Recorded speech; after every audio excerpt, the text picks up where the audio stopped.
Hey Jack, can you give me $100,000 loan? Absolutely. What's the interest? No interest, my friend. The Torah teaches you that you're not allowed to charge interest to your fellow Jew. What do you mean? I'm going to pay you back that $100,000 in 5 years. In 5 years, when I pay it back, it's only going to be worth $60,000 if you're lucky. So what does that mean that the Torah asks you not to lend money with interest? How does that benefit you? Well, actually, our sages teach us, Lo nitnu ha-mitzvot ela letzaref bahem et habriot. The whole purpose of mitzvot is in order to make us more refined, to break our nature.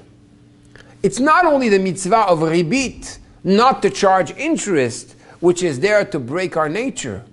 There's a mitzvah of shmita, which is mentioned as well in this week's parasha, which talks about working the land for 6 years and on the 7th having a sabbatical year. God then promises us that there's going to be enough for many years to come. Why? Well, the Chochmat Shlomo says a very interesting explanation about this mitzvah.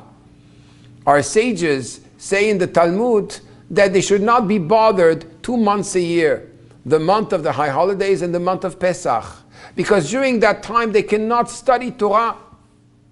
So if you calculate 6 years times 2 months, that's 12 months. During these 12 months, what did people do? They studied Torah, and they made up for all the time they wasted in the study of Torah because of other occupations during the last 6 years. It takes a lot of courage, a lot of faith in order for one to let go and to just say, I trust you, Hashem. The same thing with Shabbat. You work 6 days, on the 7th you rest. Shabbat Lashem, it's a Shabbat for God.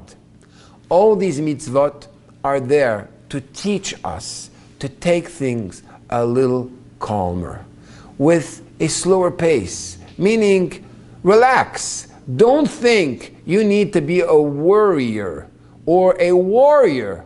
You just need to belong to Hashem. Put your trust in God, do the right thing, align yourself, and receive the blessings.